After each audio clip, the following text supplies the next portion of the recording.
Muito boa noite, está começando mais um Júlio César 8h30, o nosso encontro todas as quintas-feiras aqui pelo YouTube e também pelo Facebook.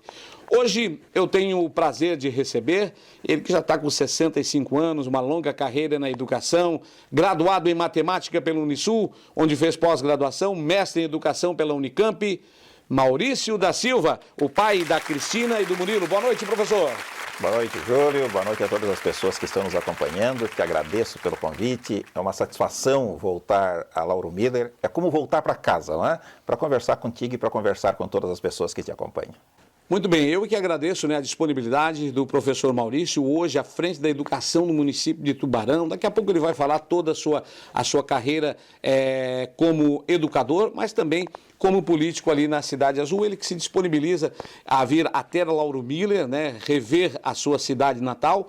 Então, já que estamos voltando ao passado, aquele menino lá do Rio Queimado, que foi aluno lá na escolinha do Rio Queimado, hoje se tornou uma autoridade estadual na área da educação. Professor, de onde é que veio essa vontade de ensinar e de educar? Hoje eu acredito que a necessidade, ela acaba também moldando um pouco os nossos passos, não é? Como tu disseste, eu sou do Rio Queimado. Quando as pessoas que não conhecem Lauro Miller me perguntam de onde é que eu sou, eu digo que eu sou do interior de Lauro Miller, que é justamente o Rio Queimado. A escola era bastante distante, não é? Então havia muita dificuldade para as professoras irem até o Rio Queimado para dar aula. Então, quando a professora faltava, eu acabava assumindo a função de professor dos meus colegas, não é? Mas houve também um episódio muito forte que eu acho que acabou me encaminhando de vez para o magistério, é que nos anos 70 foi criado no Brasil o Mobral, que era o Movimento Brasileiro de Alfabetização, que tinha como objetivo alfabetizar adultos. Então, os adultos dali do Rio Queimado, lá do Morro dos Neses, alguns da Santa Rosa, eram meus alunos, então eu dava aula para eles. E para mim era uma satisfação muito grande, estar repassando para aquelas pessoas, alguns da minha idade, outros muito mais velhos do que eu, repassando para eles aquilo que eu aprendi. Então eu acredito que a vocação, a vontade de estudar, ela veio dessas duas grandes experiências. O senhor estudou lá na escola do Rio Queimado, estudou também no Itanema e estudou aqui no Acadêmico, no Visconde? Visconde. E na Santa Rosa também, não é? Lá a dona Eli Fraceto foi minha professora. Então, lá no Rio Queimado era até o 3º ano, depois o 4º ano do primário foi na Santa Rosa, depois o 5º ano na Itanema, onde os filhos da dona Irani foram os meus professores, não é? E depois, então, era o antigo ginásio, onde eu vim para o Visconde de Toné, aqui era só o ginásio mesmo, e depois, então, para fazer o ensino médio, eu fui para Orleans, e depois de Orleans, então, fiz o vestibular para fazer matemática em Tubarão. Professor Maurício deu aula para o nosso curso de pós-graduação em Ciências do Saber e da Educação ali na FEBAV, na Unibave.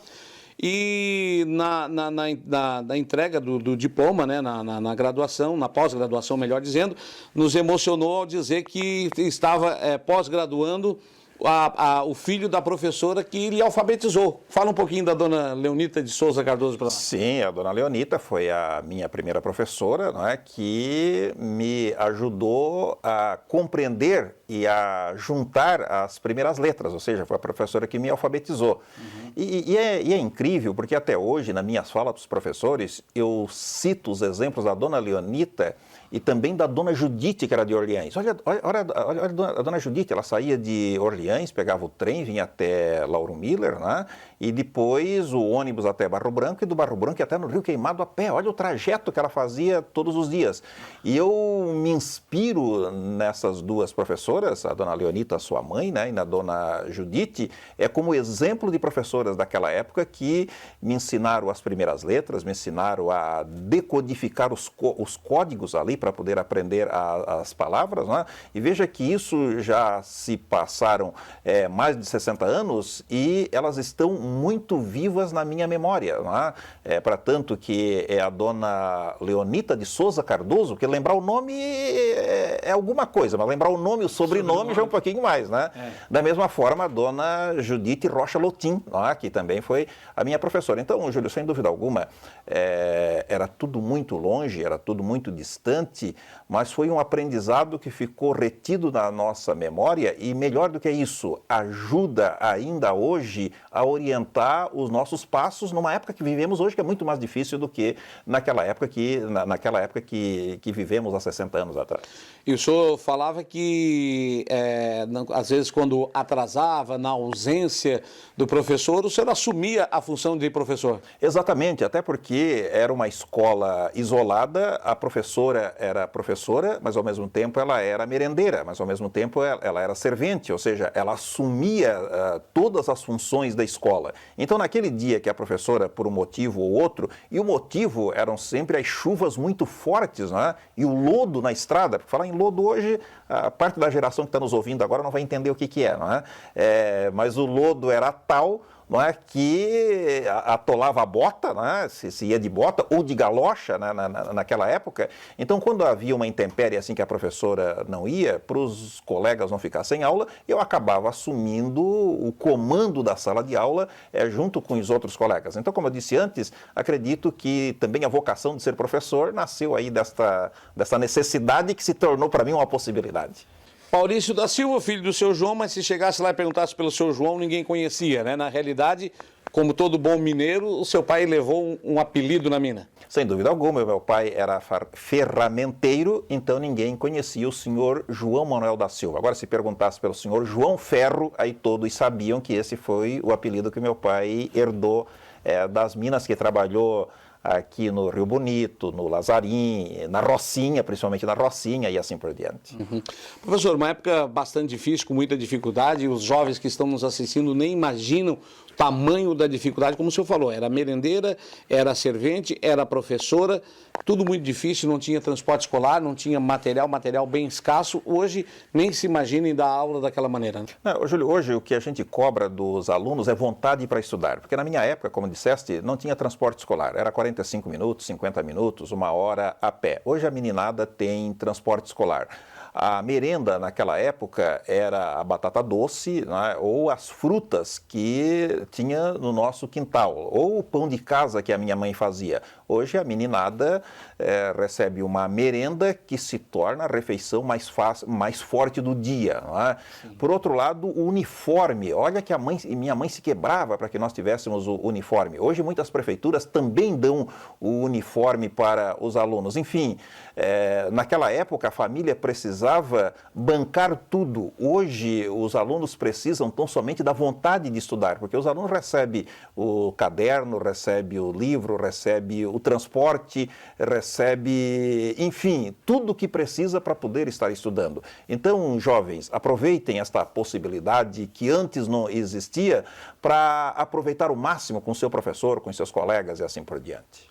Professor, e daqui de Lauro Miller, né, do Visconde de Toné, do acadêmico, o senhor também, se eu não me engano, estudou no seminário em Orleans? Sim, porque naquela época, na escola do Rio Queimado, tinha até o 3º ano. Para fazer o 4º ano eu fui a Santa Rosa, o 5º ano foi na Itanema e depois, para prosseguir, era no Visconde de Toné, aqui em Lauro Miller. Completei o antigo ginásio aqui em Lauro Miller e depois a caminhada ficou maior. Aí a caminhada era para Orleans. Né? Em Orleans, estudei 1 ano no Tonesa Cascais, que era o prédio antigo, ali perto do Orleans Tênis Clube. Né? E depois, como eu queria fazer o vestibular na área de ciências ou coisa parecida, aí fui para o seminário, porque o seminário era mais forte, né? Tinha mais matemática, física, química, biologia e assim por diante. Então, fui completar o ensino médio no seminário. E depois fui para a Unisul, onde fiz matemática na graduação, depois fiz pós-graduação também em matemática da Unisul, e depois fui até Campinas, na Unicamp, para cursar mestrado em educação. Ali na Unisul, conheceu a dona Íria, se apaixonaram e formaram família e acabou ficando em Tubarão. Exatamente, eu não tinha a intenção de ficar em Tubarão, a minha intenção era ir lá, fazer o curso superior e voltar para o Rio Queimado, para Lauro Miller, para dar aula, porque nessa época também tinha o ginásio acadêmico 20 de janeiro, que era o ginásio que funcionava à noite no Visconde, e eu dei aula ali também.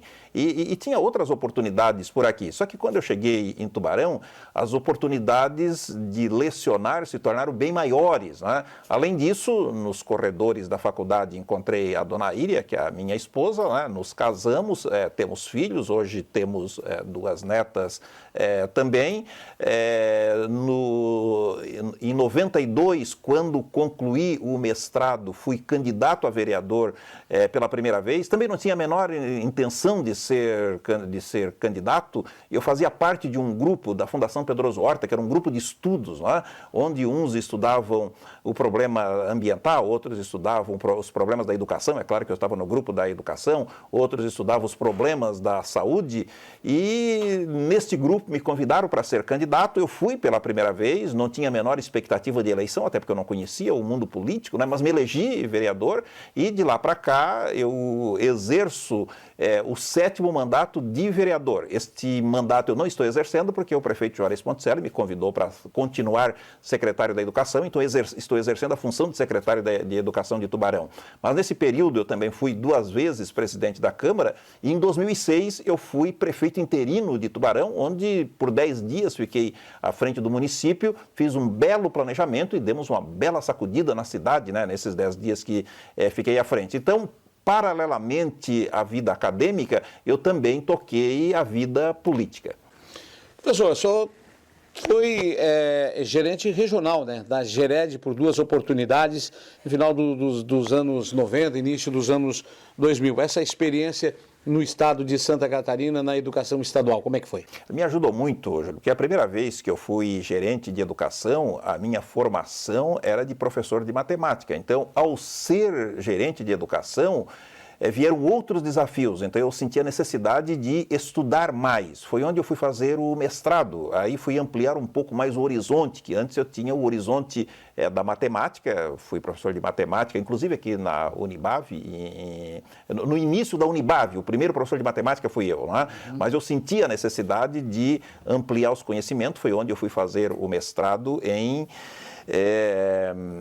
educação na Unicamp, e foi muito interessante porque depois eu voltei para ser coordenador regional de educação novamente, e aí nós já demos um rumo completamente diferente para a educação da nossa região, devido a esses conhecimentos que eu obtive no mestrado. Então, todas as experiências pelas quais eu passei, elas foram experiências que me agregaram muito conhecimento, né? Foram experiências que somaram muito na minha caminhada acadêmica. O senhor falou que deu uma sacudida durante esses 10 dias em que teve a oportunidade de ser prefeito interino de Tubarão. Eu vou aproveitar para fazer uma pergunta que todos se perguntam, né? Como é que está a saúde do nosso rio Tubarão?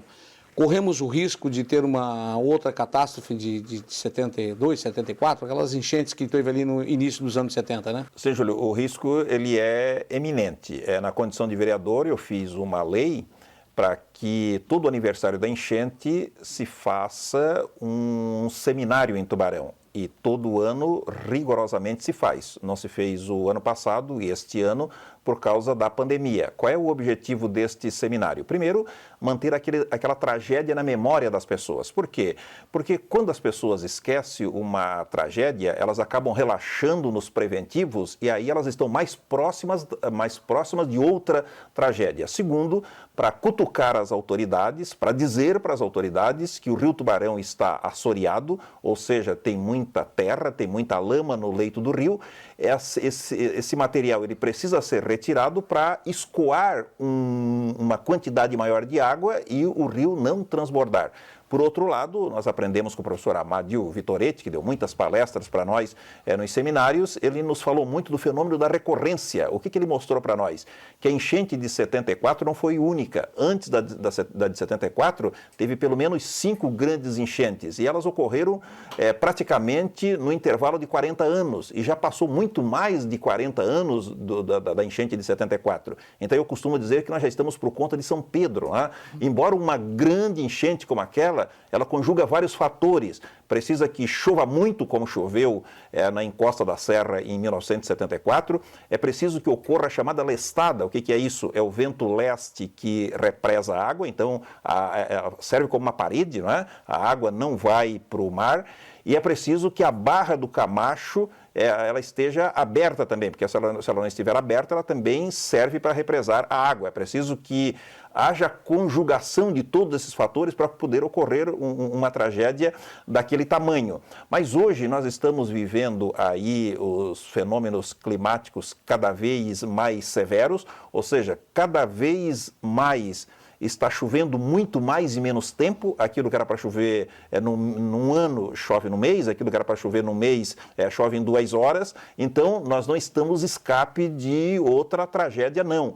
Então, lá em Tubarão, existe uma comissão que reúne mais de 20 entidades, onde, de tanto nós cobrarmos do governo do estado, já saiu o projeto ambiental, já saiu o projeto executivo. Agora está na fase de ajuste desses projetos para poder habilitar o Estado de Santa Catarina e o município de Tubarão a buscar recurso para fazer a redragagem do rio, ou seja, para retirar entulhos do fundo do rio para que uma vazão maior de água ocorra e as águas não transbordem novamente, como transbordaram de forma feroz no ano de 1974. Mas o Rio Tubarão, hoje, ele também vive uma outra situação. Ao mesmo tempo que ele mete medo, e nós temos que ter medo mesmo para não relaxar, até porque nós temos esse histórico de enchente, mas ele também é o nosso maior cartão postal, não é? Hoje, antes de vir para cá, eu participei da inauguração das rampas náuticas, que fica em frente à Unisul. Tem a ponte antiga, que foi levada pela enchente, foi consertada. Agora, do lado, foi construída uma passarela de concreto e, sob a passarela, as rampas náuticas, que vão servir para o Corpo de Bombeiros, se for necessário, para a Polícia Militar, para o pessoal que usa o jet ski, para o pessoal que pesca. Então, ali vai ter toda esta utilidade para as autoridades da área de segurança, mas também vai ser uma grande área de lazer para os tubaronenses e para todos aqueles que nos visitam. Muito bem, é uma boa notícia para o nosso glorioso Rio Tubarão, que, para quem não sabe, né, vou dar um pouquinho de aula de geografia, nasce aqui na Praça Henrique Lage, né, na junção do Rio Passa 2 com o Rio Bonito. Exato. Né, ele, aqui no pé do castelo, ele nasce o Rio Tubarão. Professor, inclusive para o esporte, né? Sim. O pessoal está praticando canoagem lá? Como é que é? Sim, a canoagem, o jet ski, inclusive hoje, no dia da inauguração, esse pessoal estava todo lá. Né? Então, o rio estava muito bonito porque ele estava povoado, né, de canoas, de jet ski e assim por diante. Bom, só para registrar, né, nós estamos gravando esse programa hoje aqui no dia de feriado de Tubarão, dia de Nossa Senhora da Piedade, né, padroeira da Cidade Azul. Professor, e sobre a política, 7 mandatos como vereador, o senhor gostou de participar do poder? Pô, se não tivesse gostado, teria feito uma vez só. Poder legislativo, tem alguns vereadores que dizem, não, eu não gostei, foi decepcionante, legislativo não manda nada, é o executivo que tem a caneta na mão, o legislativo está só lá, mas numa cidade grande acho que o negócio é um pouco diferente da cidade pequena, né? Mais dinâmico o poder legislativo, né? Júlio, assim, é claro que o executivo executa. Há muito mais possibilidade de realização quando se faz parte do Poder Executivo. Mas quando não dá para estar no Executivo, se vai para o Legislativo. Quem não tem cão, caça com o gato. Agora, no Legislativo também é possível fazer muitas coisas. Eu elaborei leis que tiveram repercussão nacional. Por exemplo, eu fiz lei lá em Tubarão, muitos antes da lei nacional, para fechar os bares mais cedo, para que os postos de combustíveis não vendessem bebida alcoólica. É claro que isso deu uma brigaçada na cidade e teve muita gente que me enfiou o dedo na cara. Ei, essa vai ser a tua última eleição. Depois dessa eleição tu não vai te eleger mais. Só que foi exatamente o contrário, porque se eu desagradei o bêbado, mas eu agradei a esposa do bêbado, os filhos do bêbado, os vizinhos do bêbado e assim por diante. Na eleição seguinte, eu praticamente dobrei o número de votos. Enfim, no Legislativo também é possível fazer muita coisa. Eu aproveitei todos os mandatos que tive para poder apresentar leis que fazem diferença para a vida do cidadão. É evidente que a lei, ela precisa da fiscalização, porque senão ela se torna letra morta, né? É preciso que se fiscalize e é preciso que se aplique a multa para quem não a cumpre, porque senão é mais uma lei que vai para a gaveta e não produz aquele efeito positivo que se deseja na vida do cidadão. Professor, voltando para a área da educação, a deputada Marlene Flegger citou o Tubarão na entrevista da NSC TV como um exemplo de combate à evasão escolar. uma audiência pública na Comissão de Defesa dos Direitos da Criança e do Adolescente na Assembleia Legislativa. O que vocês têm feito lá com relação à evasão escolar, principalmente agora na pandemia? Júlio, a evasão escolar é um dos grandes passivos da pandemia, né? Muitos alunos não fizeram as atividades no ano de 2020, que foi o ano em que as escolas estavam fechadas, ou porque não tinham acesso à internet, ou porque precisaram ajudar a família. Nós tivemos em Tubarão um caso que o pai perdeu o emprego, a mãe perdeu o emprego, teve casos que o pai e a mãe perderam o emprego, então os filhos foram fazer bico para ajudar no sustento da casa e abandonaram a escola. Só para te ter uma ideia, se eu pegar os dados do Unicef, no Brasil, antes da pandemia, tinha 1,4 milhões de jovens fora da escola. Com a pandemia, esse número subiu para 5,5 milhões, ou seja, mais que quadruplicou. Em Tubarão, nós tivemos uma situação completamente inverso. No ano de 2019, 122 alunos se evadiram da escola. No 2019, antes da pandemia. No ano de 2020, o ano da pandemia, 37 alunos deixaram de entregar as atividades e nós consideramos esses alunos evadidos. Só que desses 37, agora em 2021, 33 estão matriculados. A rigor, nós perdemos 4 alunos, mas 3 foram para outra rede e outro foi encaminhado para o Ministério Público. Então nós tivemos números muito bons. Por que esses números são tão bons? Porque no ano passado houve todo um trabalho de busca desses alunos, o professor ligando para o aluno, o diretor indo na casa do aluno, o prefeito Juarez Ponticelli nos autorizou a atender com merenda aqueles alunos que estavam em casa e que as famílias perderam tudo. Então é evidente que na medida que levávamos a alimentação, também cobrávamos o desempenho na escola e nós também organizamos muitas lives, né, para não deixar os pais sem a comunicação, para conversar com os pais sobre a necessidade de ajudar os filhos a se manterem conectados com a escola. E neste ano de 2021, para que estes alunos não voltem a sair da escola, nós criamos 2 mecanismos interessantes. O primeiro é um monitoramento diário dos principais indicadores educacionais. É coisa simples a princípio. Como é que funciona? O professor, ele faz a chamada, ele verifica se a presença do aluno, verifica se o aluno chegou tarde e verifica se o aluno está sem a tarefa de casa, sem os deveres de casa. Esses fatores, Júlio, eles demonstram para nós se o aluno está com um vínculo forte ou frágil com a escola. Ora, se ele falta de vez em quando, se de vez em quando ele chega tarde, e se de vez em quando ele chega sem os deveres de casa feitos, ele dá um recado para nós. O vínculo dele com a escola está frágil e dali para ele se evadir e não voltar mais é um passo. Então, o professor faz essa parte de registro, ele encaminha para o EducaWeb, que é a nossa plataforma própria, e o diretor de escola, ele vai junto à família fazer a primeira tentativa de corrigir estes problemas. Se o diretor corrige, ótimo. Se o diretor não corrige, aí vem um outro equipamento importante que nós montamos em Tubarão, o grupo multiprofissional. É um grupo formado por assistente social, por psicólogo e por pedagogo. Então, este grupo vai na casa das famílias para tentar resolver o problema. Se o grupo resolveu, ótimo. Se ele não resolveu, nós criamos toda uma retaguarda. Por exemplo, se a criança está com problema de deficiência visual, porque a pandemia, ela criou uma epidemia de miopia. É uma rima terrível. Significa o quê? Que os jovens, principalmente no ano passado, confinados, ficaram muito tempo à frente da tela do computador, do celular, e muito pouco tempo expostos à luz natural. Então, muitos jovens perderam visão. Então, a ATDEV, que é a Associação dos Deficientes Visuais de Tubarão, num convênio conosco, estão indo em todas as escolas para fazer o teste de acuidade visual com a meninada. Se o estudante demonstra falta de visão, ele é encaminhado para o oftalmologista. Se precisar de óculos, aí o encaminhamento vai para a Fundação Municipal de Assistência Social, que vai fazer a compra do óculos. Por falar na Secretaria de Assistência Social, ela criou um curso de português. Por quê? Porque Tubarão recebe um número muito grande de imigrantes internos do Rio Grande do Sul, do Paraná, mas também já tínhamos muitos haitianos, muitos congoleses e agora estão chegando muitos venezuelanos e muitos argentinos. Então nós temos muitos alunos que não entendem o que o professor fala. Nós temos muitos professores que o aluno não entende o que o professor fala, porque não entende o português. Então foi criado o curso de português para poder atender esses alunos.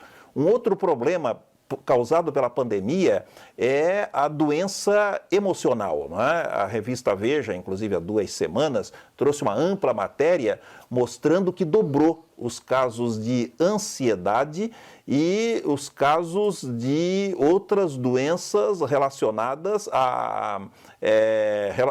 às doenças da alma, como se diz. Não é? Então, quando esse grupo detecta um aluno com esse tipo de dificuldade, ele é encaminhado para a saúde mental do município de Tubarão.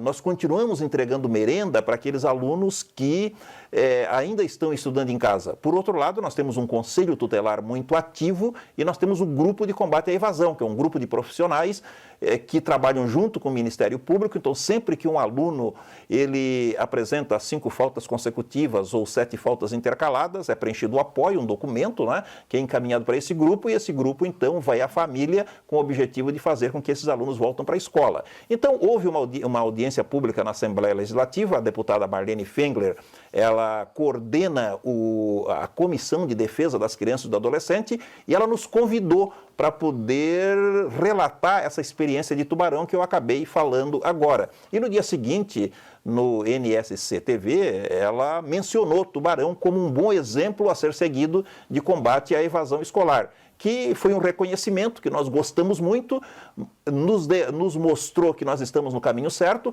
mas ao mesmo tempo também deixou claro para nós que nós precisamos continuar envidando todos esses esforços para que mantenhamos evasão zero na rede municipal de Tubarão.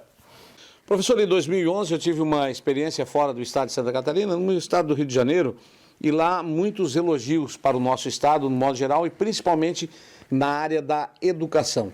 O senhor poderia falar sobre a educação do estado de Santa Catarina? Realmente ele se difere dos outros estados? Nós estamos bem avançados com relação ao ensino ou ainda deixa a desejar em alguns aspectos? Já estivemos melhor, Júlio.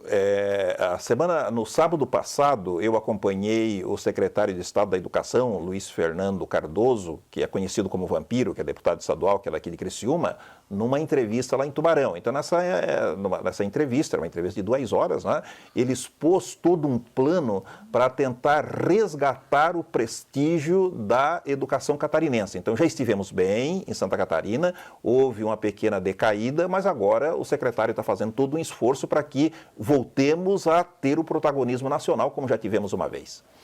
Muito bem. Professor, com relação às suas... Vamos voltar de novo, eu sempre gosto de intercalar, de ir aqui, de voltar. Vamos voltar de novo às suas raízes aqui, Barro Branco e tudo mais. Isso era de uma época bastante difícil, né? De uma época em que as dificuldades para o ensino, mas também para outras áreas. Mas o senhor nunca deixou de voltar às suas raízes e visitar o Barro Branco, o Rio Queimado e as pessoas que conviveram com o senhor naquela época? Sem dúvida alguma, Júlio. Enquanto tinha festa na igreja do Rio Queimado, nós sempre víamos as festas na igreja do Rio Queimado, não é? Os meus pais e a minha irmã, a Marta, são sepultados no cemitério de Lauro Miller. Então, todo dia das almas, né, nós passamos ali também. No ano retrasado, não, eu acho que faz uns 3 anos, eu fui a uma festa de igreja também na Santa Rosa. Enfim, sempre que há possibilidade, nós viemos aqui, sim. A única coisa que eu ainda não consegui fazer foi convencer os meus filhos que eu ia do Barro Branco até o Rio Queimado a pé. Isso eles ainda não acreditaram. Eles não acreditaram? Não, isso eles ainda não acreditaram, né? Mas pode ser que um dia eu consiga convencê-los, né? Quem sabe eu consigo convencer as netas que aquele trajeto nós fazíamos todo a pé. Até porque eles nasceram embarcados, né, Júlio? Se eles forem fazer uma pesquisa e ver quantos veículos de transporte escolar tinha Lauro Miller naquela época, eles vão ver que não tinha nenhum, né? Professor, naquela época o ensino, como o senhor falou, ele era multisseriado, né? O senhor, todos os alunos numa salinha só. Era difícil? Fala pra gente um pouquinho sobre dar aula numa turma multisseriada e as modernidades que a gente tem hoje se diferem bastante, né? Era difícil, mas a gente poderia fazer fácil. E eu cito sempre esse exemplo para os professores que estão chegando hoje. Por quê? Porque se nós tínhamos vários níveis de alunos na sala de aula, 1ª série, 2ª série e 3ª série, o professor, ele utilizava e ainda hoje deve utilizar esta diferença pelo lado positivo, ou seja, aqueles alunos que estão mais na frente, ajudar aqueles alunos que têm dificuldade. Como eu já falei antes, muitas vezes o aluno faz a pergunta para mim, Maurício, professor, eu respondo, o aluno não compreende. Por quê? Porque o meu nível de linguagem verbal de professor, ele já está mais em cima. Eu estou lecionando o mesmo conteúdo há 10 anos, 20 anos, esse conteúdo já está todo na minha cabeça. Então, eu abro a boca, a palavra sai fácil. Então, muitas vezes, eu perco a dimensão do nível de dificuldade para o aluno entender aquilo que eu estou falando. Então, muitas vezes, o aluno pergunta, eu respondo, ele não compreende. Mas quando o colega dele responde, ele compreende. Por quê? Porque eles estão no mesmo nível de linguagem verbal.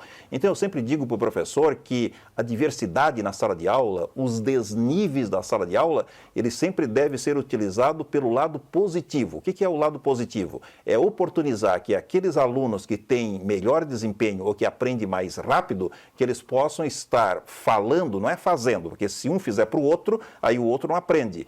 Ou seja, estar falando para aqueles alunos que têm mais dificuldade. É um trabalho que na academia se chama de monitoria, mas não precisa de um nome sofisticado. É colocar os alunos que têm dificuldade para trabalhar com os alunos que têm facilidade.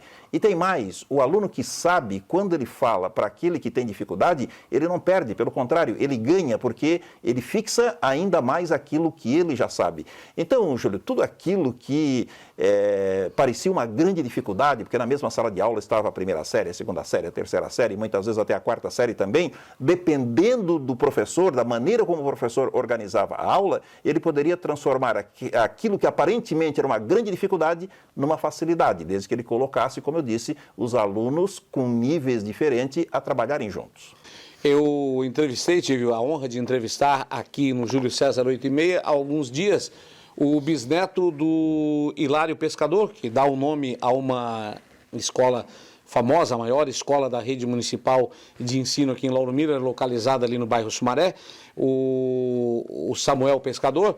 E o Samuel, ele é aluno da SAT, e ele, por ser muito bem adiantado em sala de aula, é convidado pelo professor a, quando terminar a resolução do problema, ir ajudar os outros colegas. Isso é interessante e faz com que a aula presencial seja muito mais gostosa, aquele burburinho, aquela coisa do recreio, da saída, da entrada, é muito melhor do que tudo isso que a gente viveu durante o ano de 2020 e até hoje, no ano de 2021, há um mês atrás, né, professor? Sem dúvida alguma, Júlio. O ano passado, os professores do mundo inteiro fizeram a melhor aventura das suas vidas, que foi dar aula com as escolas fechadas. Não é? Eu mesmo, professor, muitas vezes me esquivei da tecnologia, mas o ano passado não teve como fugir, as escolas estavam fechadas. Então nós fomos para o celular, fomos para o WhatsApp, fomos para o Facebook, fomos para as plataformas para poder dar aula para os alunos.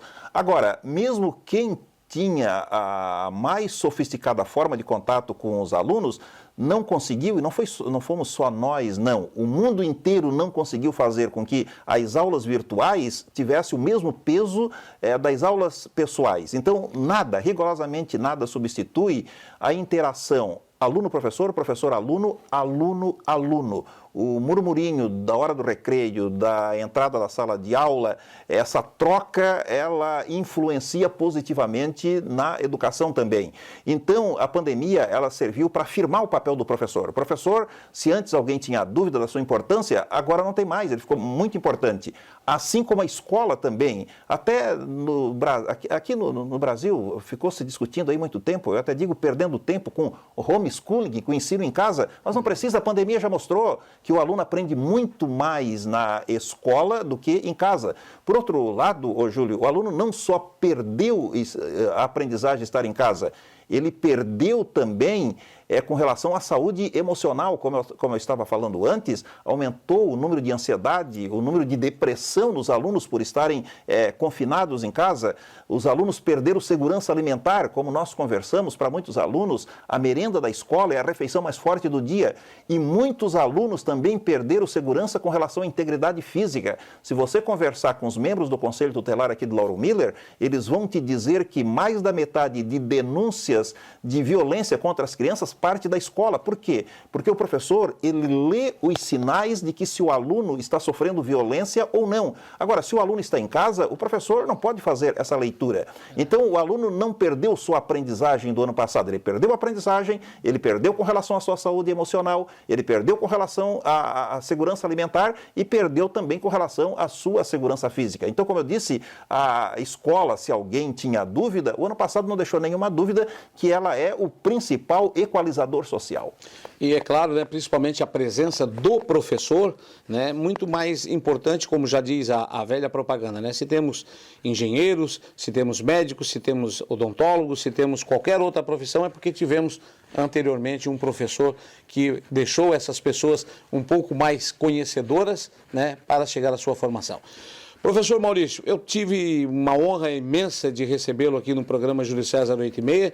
Eu tenho certeza absoluta que nós teríamos muito para falar ainda, mas vai ficar aqui marcado uma próxima oportunidade, né? E dizer que é sempre um prazer e uma honra conversar com o senhor, né, pelo seu conhecimento, né, pela sua trajetória de vida, né, aquele menino humilde ali do Rio Queimado, que é exemplo. Eu sempre digo para alguns alunos, né, na universidade que eu também leciono, de que quando a gente quer, nada é impossível, né? Às vezes tem aquelas discussões disso, daquilo outro. Eu sempre cito o professor Maurício: olha, não tem limite. Se a gente quiser, basta querer, foi o que o senhor falou, né? Tá tudo aí, basta ter a vontade de estudar, né, professor? Exatamente, Júlio. Eu agradeço pela possibilidade de falar contigo, né? Pelo convite que tu me fizesse para estar aqui novamente em Lauro Miller. Vir aqui é como voltar para casa, né? Porque a minha casa, de fato, é aqui. Embora o aqui é um pouquinho mais para lá, porque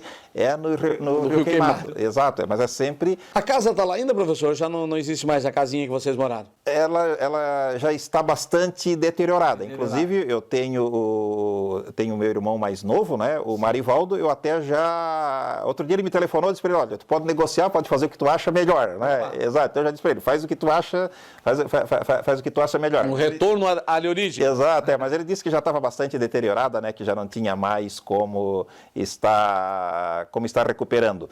Mas como eu falei antes, Júlio, de vez em quando nós passamos por lá, principalmente no Dia das Almas, né? A minha família a mãe, o pai, a Marta estão sepultados aqui no Barro Branco. As festas lá do Rio Queimado, sempre que alguém daqui de Lauro Miller me ligava: Maurício, tem festa no Rio Queimado, a gente dava um jeito, né? Para ir lá. Enfim, as nossas raízes, é a nossa referência, né? É a nossa referência. Então, independente de onde eu cheguei, independente de onde eu possa chegar, a minha base foi esta, né? Foi as lições da dona Leonita, foi as lições da dona Judite, foram as trocas com os colegas na sala de aula, foram as tantas caminhadas que nós fizemos que nos fortaleceu para chegar onde chegamos. De vez em quando eu me encontro com outros lauromilenses lá em Tubarão, então eu digo para eles: pessoal, nós chegamos aqui porque nós tomamos água da pirita, nós somos fortes mesmo, né? Então por isso que a gente, né, chegou aqui e está pronto aí para as outras caminhadas também. Então eu te agradeço por esta possibilidade e sempre que houver necessidade, nos chame que viemos aqui para bater um papo tão bom como este e para esclarecer as pessoas que te acompanham, né? Nós estamos tomando água mineral, que as pessoas não sabem o que nós estamos tomando, né? É mineral, né? Exato, e como eu não tomo nenhuma bebida de álcool, né? Então eu já aviso, pessoal, estamos tomando água mineral.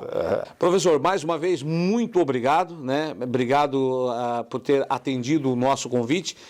Sinceramente, quando lhe convidei no início da semana, não achei que ia ser da semana passada, não achei que ia ser tão rápido, né? Mas graças ao feriado em Tubarão, né? Parabenizar pelo excelente trabalho que o senhor vem fazendo frente à educação da nossa querida Cidade Azul. Mande um grande abraço para o prefeito Juarez Ponticelli, meu amigo, né? Tive o prazer de trabalhar com ele na Assembleia Legislativa no início dos anos 2000. Né? E um grande abraço para você que nos acompanhou. Eu recebi hoje aqui o professor Maurício da Silva, ele que eu sempre digo que é uma grande autoridade do município de Lauro Miller na educação dentro do estado de Santa Catarina. Para você que acompanhou o Júlio César 8h30, fique ligado, dê o seu joinha aí se você gostou desse vídeo, inscreva-se no canal, tá? E, é claro, dentro do Facebook, aproveite e compartilhe com todos os seus amigos. Agradecer mais uma vez à Uniaselv e também à Exuc pelo patrocínio do programa e até a próxima quinta-feira aqui com mais um Júlio César 8h30.